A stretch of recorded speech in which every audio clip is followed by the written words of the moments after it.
I think I haven't seen this new season of Mandalorian. The first episode was kind of lame, and then a lot of the review people that I like are just like shitting on it. I don't even need to watch their videos to know why. I can just see, like, you can look at the title of their video. It's just like, Mando fucking sucks. Go woke, go broke, Disney. And it's like, fucking Grogu getting like field goal punted or something like that. Like, it's something silly. And I kind of respect those guys' opinions, because YouTube is feeding me the people whose opinions I like anyway, and like all of them hate it. It's the same situation with the Lord of the Rings Amazon series. Like every reviewer that I like and kind of likes what I like consistently, just shitting on it. Like so many, and it gets clicks too. That's another thing I saw. There'll be like 500,000 view videos just dogging on, both of those things in particular. I'm never going to watch that Lord of the Rings thing. It still contains my curiosity, so I won't say never. You know who I thought did woke pretty well? Doctor Who. They have gay characters in that, and that show is not about being gay at all, ever. Yeah, that lizard lady's gay. There's like a green lizard lady who's like from the center of the earth. She? Yeah, she's gay. It turns out the last Doctor's gay, and and her companion is too. And there's nearly a romance, but the Doctor kind of shuts it down. And the second to last companion, she's black, and she's with the old guy, the old Doctor. She's also gay, but it's hardly a storyline, I thought. What are you laughing about? Well, they're all gay. Yeah. There's a gay chick, and she's back in time because it's Doctor Who, and there's like a centurion or something, and he makes moves on her.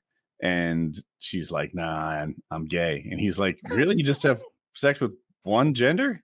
Like, this seems kind of old fashioned, but okay. And I was like, that guy's like bi. I don't know. Somehow that's gayer than gay. Chiz was watching TV with his dad the other day, and his dad was like, is everyone gay now? There is a hint to that, isn't there? They're so overrepresented. Dude, as I was listening to myself talk about Doctor Who, I'm like, well, maybe they do take it a little far, since like 80% of the Doctor Who population's gay. The internet thinks that 70% of people are gay, and 50% are trans. like if you just looked at what Reddit thinks, about 70% of us are gay. The remaining 20% is bi, and then there's like 10% of right-wing haters who don't want their girlfriend to have a dick, and and then at least 25-30% are trans. When in reality, it's like these tiny, skewed little minorities that are being so overrepresented in everywhere. You're like, so the new Doctor Who is gay, and the one before was gay too, but the new Doctor Who, her companion's gay too. So it's like, Jesus, how many of them are gay? It would be like if randomly there's like, so the last Doctor Who was Pakistani, the new one too. Her father's also Pakistani. That would make more sense, because there's way more Pakis in the world than there are gay people. Mm-hmm. I was thinking this the other day, like what the actual like. But you'd be like, what the fuck's with all the Pakis? And there's 3 gays, and you're like, there's a few gays. What's up? I was thinking this. I'll give you a chance. This is what success should look like. Here's the deal. Elon Musk needed a new CEO. Now, Twitter isn't a problem. Twitter's lost about half of its advertisers. And because what happened is he brought these guys back who had like, some of them were like straight up Nazis, but a lot of them had like a history of hate speech and bullying and stuff like that. And Elon is like, everyone come on back. Cool. So half of the advertisers left temporarily, permanently. I don't know. But he's got a problem here.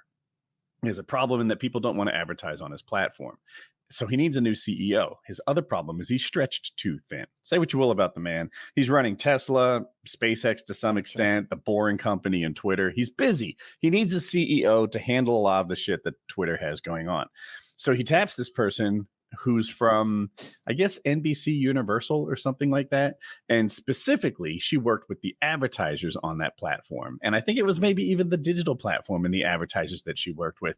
And for like 3 weeks, I'm like, man, she seems to have the perfect background to be, to solve the kinds of problems that Twitter had. Twitter didn't have tech problems. They're not trying to keep the platform up. It doesn't seem to be falling down as far as I can tell, mostly. What the problem has is profitability, because the $8 check mark thing has become kind of a joke and like a I don't know, almost an insult, like you're an attention begging whore or something because you paid $8 for people to notice you. So that's not saving the company. They need advertisers, and this woman is the perfect fit. And it was like 3 weeks before I even realized, oh yeah, there's a chick at the top of Twitter. It was just a person at the top of Twitter. I didn't even notice really that it was a woman. It was a person, and I thought about her background and her skill set and how well it fit into the problem set that Twitter had. I mean, half of people are women. You tell me there's a woman running Twitter, I'll believe you. Yeah. And but if the CEO was Pakistani and the one before was Pakistani, and they were all gay, and their boyfriend, the point I'm trying to make, you interrupting fuck, you're doing your Woody impression. The point I'm trying to make is that what should happen in the whole gay, trans, whatever, is we shouldn't even notice. It should be not the most interesting thing about them. It should be their skill set and what they're doing and their storyline. Not if that were true, they wouldn't be there. The gay people aren't interesting. I don't follow. Gay people aren't so much more interesting that that they should be, that there would naturally be a huge flood of them there in a big group. I don't think they wouldn't be as heavily represented. I agree. But when they do pop up, it should just be a sort of sideline, unless it's about sex. Yeah. What's that video game that where like 5 of the main characters are gay? Is it Overwatch? Sounds right. It's like 5 of the main characters are gay. 5 of the main characters are gay. Yeah. Well, that is an anomaly. And look, I guess if we represented equally, there'd just be a whole lot of Chinese men. Oh, it's another Chinese Doctor Who. I'm sorry. But his name is Who. Like it's actually it's HU. But yeah. Anyway, it does seem like even I, the fucking liberal cuck on the show, I'm like, this feels a little jammed down my throat sometimes, so to speak. True. It's just the overrepresentation of like every, I don't know, skewed, different, weird type of person that we can be. I just don't understand it. I don't understand why everyone needs to be represented. We should only have attractive. There's only so many power. Like what are there, 5 That's Power representation Rangers? That needs to stop. Is there's too much unattractive representation? You think I want to watch a movie with a male star that looks like me? No. I'm big actually on the other side of that. I every so often I see like people not good enough to work in Hollywood on my TV, and I'm like, I kind of like this. Doctor Who does it a lot. They grab some old dude to be Doctor Who, or there's an old dude that was a companion. I don't know. There's been shows I've been watching lately where the people are not all attractive. It's like, I like this diversity. Succession is the show where people aren't attractive. Everybody's fucking ugly. Yeah. So, you don't think Cox is a good they're one? not. Are any of them attractive? Who's attractive on Succession? The chick is fat. I can't be convinced otherwise. Kieran Culkin, maybe. He's a handsome little fella. Do you know the character's name?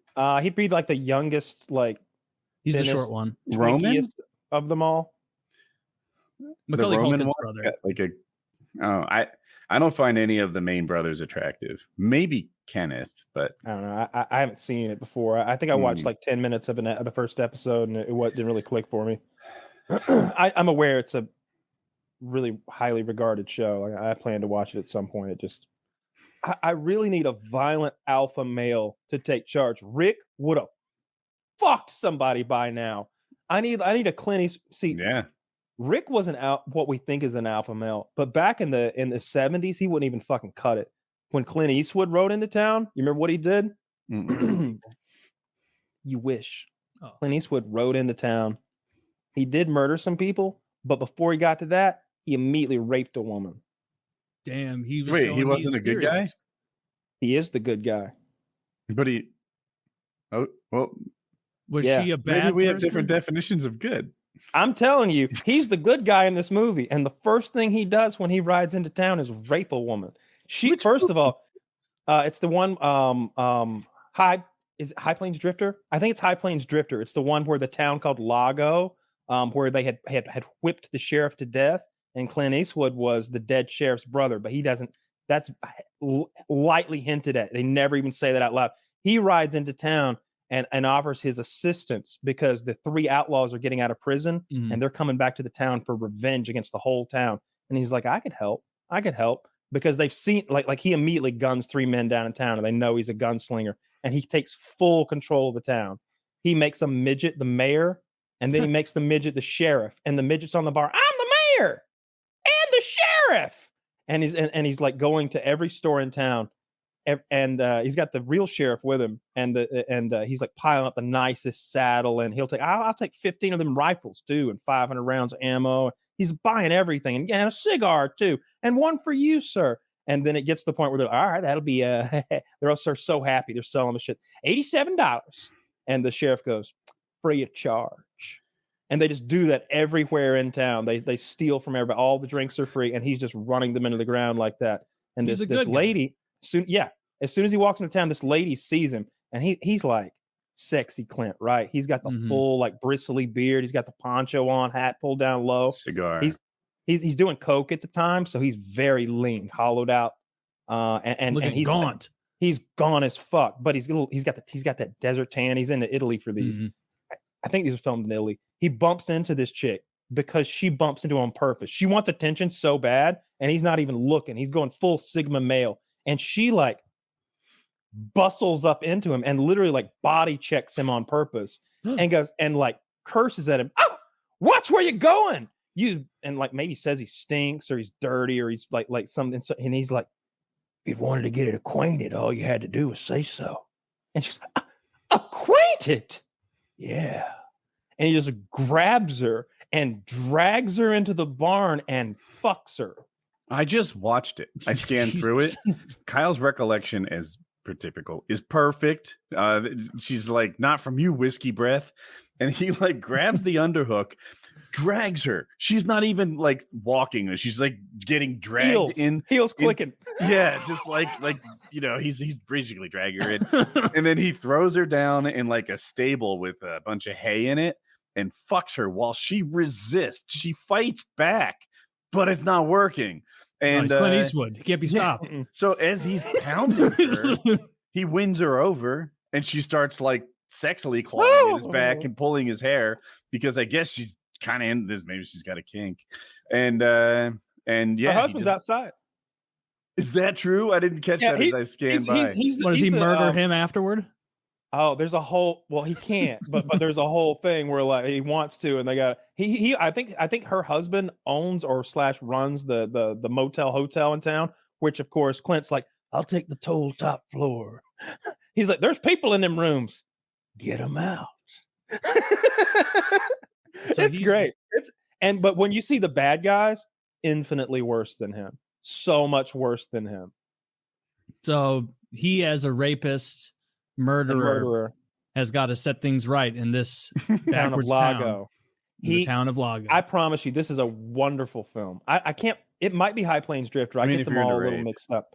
Look, the rape is off-putting and comes out of nowhere right there at the beginning. I'll be honest, dude. It comes out of nowhere. So well phrased. She keeps fucking him willingly as the story goes on, though. She fucks him willingly after the first 30-40 seconds. It's true. But 40 seconds. Look, I'm just telling you, that was a time when you had Is that a romantic scene back in the day? Well, I wouldn't say romantic. I mean, he did fuck her in a horse stall. Wild West romance from Clint Eastwood. That's okay. That's how they got down. His dusty dick.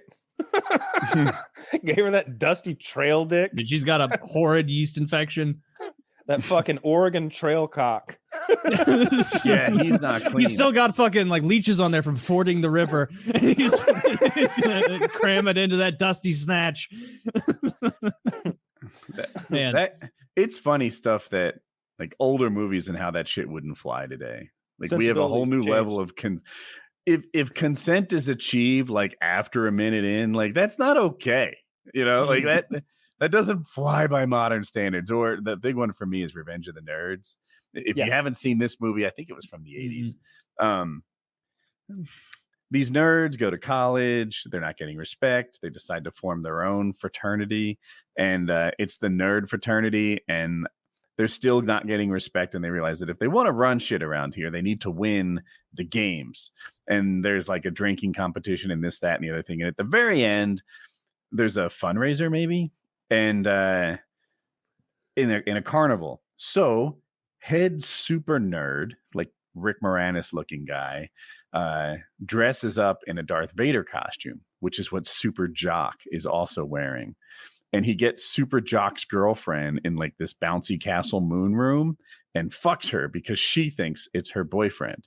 And after fucking her, he takes off the mask and he's like, oh, it was me.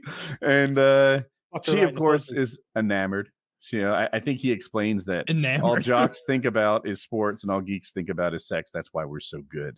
Not accurate. Not accurate. Even as a kid, I was like, "Oh fucking shit, dude!" Like I think all of us think about just the sex, and then whatever that other thing we do is just what we do because we can't have the sex in between thinking about sex. Yes, we just do that to make you like us. That's just to kill time, so we don't. Clint Eastwood. So the hero successfully rapes her. Rapes the girlfriend, and everyone's happily ever after. Yeah, she's down, and it's a post. You can't get consent after the fact. Posthumous consent.